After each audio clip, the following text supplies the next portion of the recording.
Hello everyone and welcome back to Settlements and Survival back here at Oberlin Station, and today what we're going to be doing is reworking this front part here. I came back, loaded up the game, looked at it, and I'm like, you know what, I need it to be more bulky, and I wanted to put some shops in here. I mean, not a lot, just like a couple of storefront things maybe. And I'm looking to see what I want to do with this. I'm like, I'm not sure I'm going to keep that fence, but I do know I do want to gut this part of it, build it up a little bit, and build it out a little bit. So we're going to get started here. Now the first thing I got to do here is test the ground because of course I'm running Scrap That Settlement, and I need to know where the danger spots are. And it looks like anything with that grayish gravelly looking texture is going to be a problem, but I don't know where I'm going to be building, so I want to start by clearing all the other stuff out. So I basically just scrap stuff because I've got so much material I don't really need to store it, and I don't like to have stuff clogged up in my build menus, because I don't know what that's going to do to the database, and it's easier for me to have it just broken down to materials. I can just go get more. So, and it tends to limit what I can do with it because I see the piece and I try to force something where it really doesn't belong. So the first order of business is to knock out that wall and start pushing the facade out towards the tracks. Now the thing about this part is the ground slopes up towards the railway, towards the rails. So I can't go very far without getting some elevation, but it looks like I can put some stuff here, you know, doing my my build order stuff. Now this video here is going to feature a lot of how did you get that to fit there placements. And the recommendation I have, the advice I have for you on that score is, this is where playing with the thing, experimenting, learning which pieces do what, learning which pieces like to snap, which pieces don't, because they don't all behave the same. You know, some of the roofs are softer than others. Some of the deep walls there clip better than others, snap better than others. Some of the side corner pieces work better than others. You can sink things into the edges. So the physics of the individual pieces are not consistent even in the same tab or with the same looking model. But right here, I'm like, okay, I've got this sort of half width, you know, edging around the outside. How am I going to roof in there? Because I can't really cover the stairway here. I can't really build much over the stairways because they won't be able to path. So I'm going to I tried to put the roof in first. It didn't work, but I put the floor in, and look at this. The roof snaps through the other floor, but it's only that flat wood roof that does that. I think one of the other angled roofs does as well, snaps as well, but I don't remember which one, so I can't recommend that. But anyway, this is where we're going to see some build order stuff where, you know, I put down the floors, I snap things to them, I take the floors back out, and I snap something else in there to get it to work. But like right here, I'm like, okay, can I get under the roof over there? No. Do I want under the floor there? What do I want to put here? Because I was thinking like a balcony, right? But I'm like, no, they need a bedroom. I think I need a bedroom for the shopkeepers. So we're going to give them a little elevated place where they can kind of keep an eye on stuff, you know, look out the windows and stuff, but still have a covered sort of area. So we built it up, bulked it up, and I'm looking at this guard post. I'm like, I don't like this guard post here anymore. I don't like it. So I need to get it out of here. So let's build another guard post, move that settler, and of course, she doesn't like to path to it. Like I told her to path, she takes 2 steps and then goes back to this one. It's like, no, you need to move. So I told her to go somewhere, and then I just deleted it. So now these guys up top here are going to have this area for a quote living, like a living area, and I need to like close it up, but not entirely, because I want to put maybe some turrets here, like a turret on this edge right here. And I like using this mesh piece when I don't have support, because this thing is, you know, it's like a framework with a screen on top, so it's not terribly sturdy. It doesn't require a lot of support. You can see, you know, like a bunch of nails and screws holding that thing up because it doesn't weigh that much, it doesn't support that much. So that's my dodge for realism on that thing. And now I'm like, okay, do I want to do this? No, let's go ahead and put a railing up there. Let's give it a side thing so they can look out. I like it when they can look out, especially when they're elevated like this, looking over the thing. Now here's a trick you can use. Now you can see how like half these deep walls don't snap, right? The only way you can check that is to try them. So what you can do, like with the chair facing or whatever, is you get a piece that will snap, stay put, don't move your camera, don't move, and just try all the other pieces until you see one you like. Because the ones that won't snap, they won't snap. But the ones that will, do. So you can, as you sit there, you can cycle through them and figure out which ones will work. And this, I'm like, okay, will this snap? Yeah, it snaps here, build order. Take the corner piece out, snap the wall in, put the corner piece back. Good, excellent. If that hadn't worked, I would have just, you know, I would have just group selected it. Now this part was weird because I was like, okay, do I want to put this shack floor here? Because I know I'm going to need to elevate it, because you can see the terrain goes up right there, and I'm going to need to have an elevated portion here, but I don't know how I want to do it. So I'm going to try a couple of things. One, I tried the foundation, and the foundation wouldn't go low enough, I don't think, for the stairs to snap. So I'm going to eyeball this and see if I can get it to work, because pieces like to snap to the stairs very, very nicely. So if you can get the stairway straight, you can snap a piece in there and then get it to work like this. Now the difficulty with this part here is I have different elevations now. I've got a, it's about 2 feet up, or a foot up, and so I'm going to need a thick roof, or I'm going to need some padding, some sideways stuff. Haven't used one of these walls in a while, so we'll stick that there. Now I've got that gap at the top that you can see, and this is where I go for that scaffolding thing, because I know I'm going to need it over 1 story high, and I'm going to need it angled so I can sink it in the dirt instead of that grayish, pebbly, gravelly stuff.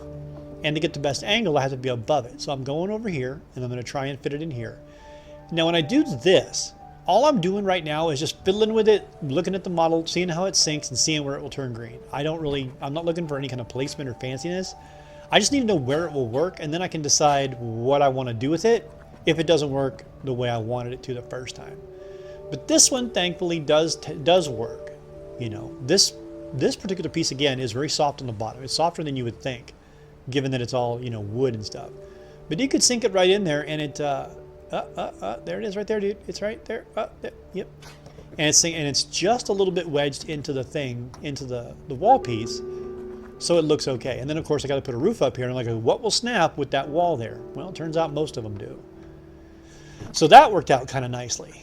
That I've got a little bit of, I angled it up, put the high side towards the railing so it looks like it's supported. And then now I'm just filling in this gap in the front. I'm like, do I want to keep it? Do I want to have an extension? Do I want it to get in here? Nah, we'll just make that part of the storefront. So we got an elevated storefront on the right, a lower one on the left. Their quarters are upstairs, and now I need to do something here. And I'm like, okay, what do I want to do with this? How do I want to fill that in? What am I looking for? Oh, yeah, I want to cover the gap over the stairs and between the buildings. So, of course, go for the tent, because the tent, you can sink it. It's pretty, well, you can see right here. It's pretty good about letting itself be put through floor pieces, which I find interesting as hell. So that's something you can keep in mind, too. The pins on this thing will go through floor pieces, but not all of them. Again, you just got to kind of test them and see how they work. Still kind of dubious about this. I'm looking at it going, I'm not sure if the vendor will stand on those stairways and not look stupid when he's at the counter. So I'm like, do I want to extend it a little more? Do I want to drop it a little more? How do I want to do this? I'm trying to think. It's like, if I put it down, there's too much dirt, but I could probably, ashtray group select a counter in there, because, there is exposed floor. There would be exposed floor on the right, so that wouldn't be too bad. Rug drop and a counter on top of it might be problematic, but since it's in its own little shop window, that's not as huge of a concern. But then I decide, you know what? It's good enough. It's good enough. Let's just put it back in there, and I'll just fill in the gaps on the bottom with group select. I will say that I'm sort of surprised by how quickly this went together. Most of the time when I do teardowns and rebuilds, it takes me a couple of tries. When I throw stuff at the wall to see what sticks, it takes me a couple of tries to really get what I'm going for. But I think part of the thing here was, part of the speed here is that I'm so limited by the terrain. Like I said, this grayish, gravelly, pebbly stuff, it is not sync friendly with the scrap mod on. So I have to be, I can't really be too aggressive about putting stuff lower. So, no deep junk fences, no double height walls, no hiding warehouse pieces, nothing like that. It's got to be straight up railings and using the warehouse steel thing for sinking, because it does a little bit better than the concrete pillar here because of the overhang. It doesn't run into the stuff over it because it's not as tall. So that's another advantage it has. And now I'm looking for it. Now, as I'm doing this, you can see that most of the time when I hit it, it drops. That little warehouse pillar, that little warehouse support, is very odd in what the game thinks its bottom is when it comes to this sort of sinking stuff. And I'm like, okay, which way do I want to go? Got to do it in the dirt. You have to do it in the dirt. So there's a little patch of dirt on the left there. And yeah, we'll just cover it up here. But this came out pretty good, I think. This gives me a nice convincing little storefront thing that kind of bulks it up. I'm gonna have to do something with this with the stairway going up into the switching tower though. Not entirely sure where I'm going with that. I'm gonna move our guard station. I should have put it up there in the first place. But yeah, there we go. So all I got to do is, oh, got a big gap there behind the bush. So let's go ahead and get rid of that. And since it's dirt, I know it's going to sink. So we'll do my favorite thing, which is to grab a junk wall, sink it, use it as texturing and cover, hiding gaps, and, you know, I said bulking it up. I say that a lot. But since these pieces are so square, it helps a lot to have the ability to make them look at least varied, if not different shapes. You know, so we do the same thing I've always done, you know, go inside the building so I can see how much it sticks through, because I know it's going to look fine on the outside. I just need to make sure it looks good on the inside. And I nestle it up, straighten it up, look for the bottom, and then sink it down, and it's in the far, and there we go. Do the punch through the wall, and yeah, looks good. Pull the rug out, snap the junk fence, and it stays put. Ta-da! So I think, is that it? No, did I put the railing in there already? I think I did, the bottom railing. Yeah, I did. Okay, I covered up that other gap. I'm trying to think, what else do I want to do here? It's like, well, no, that's pretty much what I was after. Go peek in here and see if there's anything else that needs adding. Oh, yeah. So right here I realized that the only way for the settlers to get into this place is to go through that metal door, go up the stairs past the workshop, go around the corner on the switching station, go back down the stairs, and come into the storefronts. That is a little bit complicated on the pathing for them. So I'm going to give them a second entrance from the field down here. And I grabbed the doorway. I'm like, okay, is there anything I can use? Because it wouldn't snap. And I'm like, it's not snapping. Why is it? It snapped. So I was trying to think, what do I need to pull out of the way to get that thing to go in there? So I put this in here, and this, of course, will not go in because it's not going to snap with that door on there. And I know the door's not going to snap if I put that other piece on there. So now we've got to do is we need to group select. We need to group select that sidewall piece into that corner piece. And this is another example of which pieces are soft and how soft they can get, because that corner piece with the open part of that corner piece is very, very, very soft. You watch when I put this thing in here. It slides right in there and it goes in about, I don't know, 6 inches or so. But right here, I'm like, okay, am I going to be able to fit this thing in there? But look at that. It just went right the hell in. So that's a good thing to know, that these corner pieces with the open gap on the corner pieces, some of them are really soft. And I've got a gap underneath there, and I'm like, how am I going to fill that? I could use the railings, what I normally do, or I could try another junk fence, so that's a little bit overkill. So what I'm going to do is, since this is sort of since they don't really have a lot of storage yet, let's try this. Let's just put this in there and kind of wedge it in there and see if it'll look dumb or if I can make it look good. And I'm looking at, okay, there's a box on the back. I'm going to put the box inside the house, and the rest of it's going to go outside. And it's like, okay, that's not unreasonable. It's, you know, it's not the kind of thing you'd look at twice when you're going through it. I mean, if you stand and look at it, it looks kind of strange, but it'll be fine. So I think, yeah, it's getting dark. So let's go ahead and do our tour. So here we go, folks. Now you remember what it looked like at the beginning. Now here's what it looks like. It's much, much beefier. It's more, you know, imposing. It's got the same height as the other stuff around the back. I'm gonna have to put a junk wall in that gap later on. I'll fix that later. But the junk wall sticking out looks good.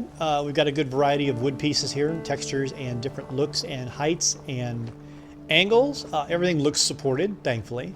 I was worried about this front shop here. It didn't look like it had enough stuff on it. But with that pole in the middle from the Raider tent, that sort of lets you think, yeah, they got some supports in there. But then you go up here and you've got, I guess they're sleeping quarters, living quarters. Got a patio here. We'll put a table and some chairs, or, you know, whatever. A workbench. I'll put a workbench up here. Chemistry workbench or something. But they got enough room for at least 2 beds up here. A couch in the sitting area, or, you know, a kitchen or a work table. I don't know. I'll figure it out as we go. As we get more settlers and I look at them, they get personalities. But this is kind of nice. You know, you've got your one shop on the side with some extra storage back here and more potential workbench area in here, workshop area in the back there, and a couple of shops sticking out on the train track side. So that means on the next video, we're going to have to give these guys a power station, another guard station on that back corner, and start walling this off. We're going to have to wall this in a little bit on the back side, I think. But for now, I mean, this is shaping up pretty good. Oberlin is not terrible. Like I said, it's psychological. You know, if you can get out of the mindset of you've got to fill the thing up, you can do some pretty cool stuff with it, I think. And now the switching station looks natural, sort of, in the middle of all that barnacle-y cruft it's got going on the back side there. So let's go to the top and we'll do the sign off right here. If you like what you see, go ahead and click that like button. And if you're new, go ahead and hit subscribe. I want to thank you all very much for watching, and I will see you in the next one. Take care.